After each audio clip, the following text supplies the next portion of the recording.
My friend came up to me and said, "Hey, you have too many He-Man and Skeletor figures." I said, "No, you don't have enough He-Man and Skeletor figures. That's what's missing in your life."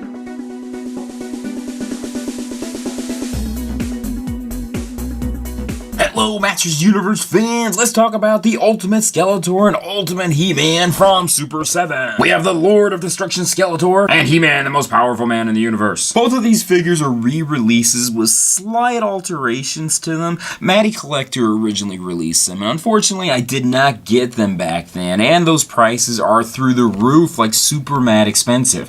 I figured I would not miss out a second chance when Super 7 said that they were going to be releasing them. You can see on the packaging, these are labeled as Ultimate He-Man and Ultimate Skeletor. The packaging is very reminiscent from the 1980s packaging that the Masters Universe toys used to have. On the back you can see some of the other figures that have been released from Super 7, including this cool 1980s Filmation Skeletor image on the top. And oh my god, it looks so easy to remove his head for one of the alternate heads. Similar to Skeletor's card back, this is also very similar, where we get to see a Filmation version of He-Man at the top. I thought about buying two sets of these guys just to have one in packaging and one that I can open up, but I couldn't afford that, so what the hell, I'm gonna go ahead and open these guys up, so let's get to it. And here they are, and holy crap, they come with a lot of accessories. Skeletor comes with the Diamond Ray of Disappearance. This is pretty cool. I'm actually impressed with the detail they put into this. He comes with his own axe that did appear on the cartoon series. He also comes with his own sword that also appeared in the cartoon series, even though this is not the other half to He-Man's sword, but still, I'm glad that he did have a sword at a certain point. He also comes with one alternate head, which, if you see, it's more like a laughing head, kinda, sort of. And of course he comes with his Havoc Staff, and this is the Havoc Staff from the Filmation series, and I do love the design of this, even though there have been some complaints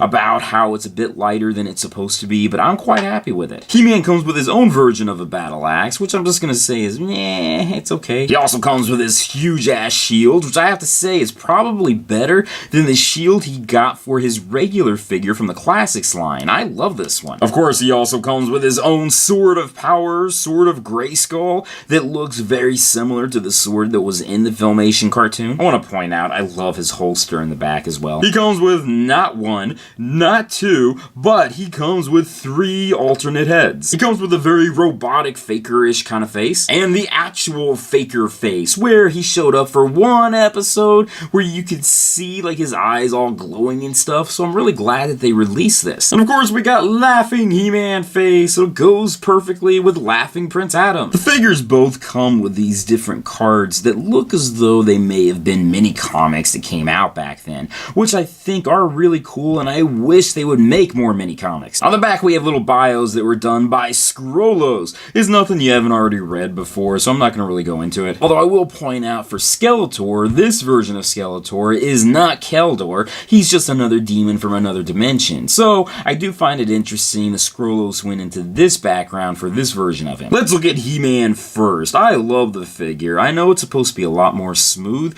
so that it represents what the cartoon of the 1980s looked like. A lot of the details are gone from the Classics figures, as it should be. So this is supposed to be something for all of the nostalgic people out there that wanted these He-Man figures to have been released that look like the cartoon itself. Maybe it's because of the bright purple and blue coloring, but I love Skeletor so much more than I do He-Man. I mean, I love how his figure looks, and I just love how menacing he can be, even if this is supposed to be a much more simplified and a much more goofy version of Skeletor. I know his character never had any holster in the back, but I still think it would have been kind of cool for him to have a holster just to hold his own sword. To remove his head, you do gotta put in a little bit of effort.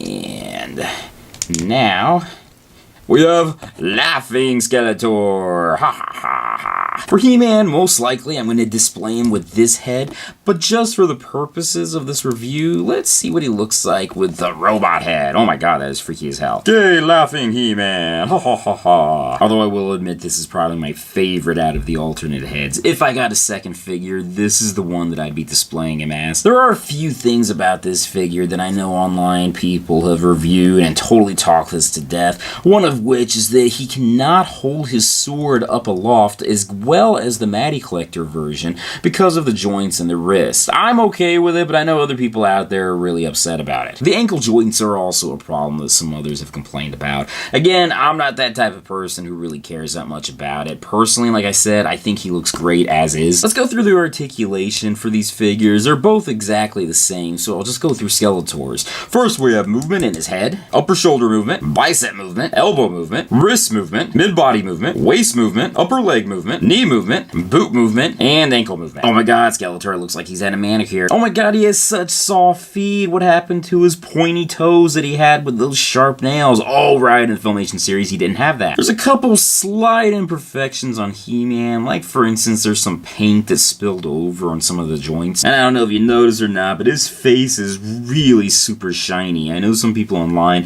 have said you can put a solution on it to get rid of that shininess. I'm not gonna do it because I'll probably end up messing him up, but still it is a little bothersome. But all in all, I think both figures look great and I'm impressed with them, and I'm happy that I invested in them back when they became available. Final shot, I just wanted to show a couple of my other He-Man and Skeletor figures from the Classics lines that have come out up to this point, just to show there's a huge variation of all the different variants that have come out.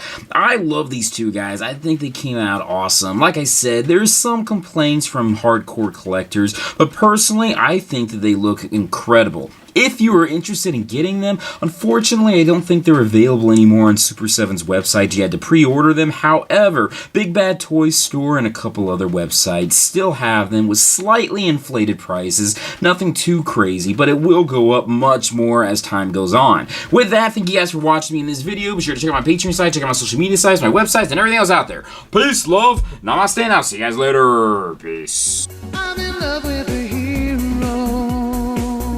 'Cause I said, hey, yeah, yeah, yeah. Hey, yeah, yeah, yeah. I said, hey, what's going on?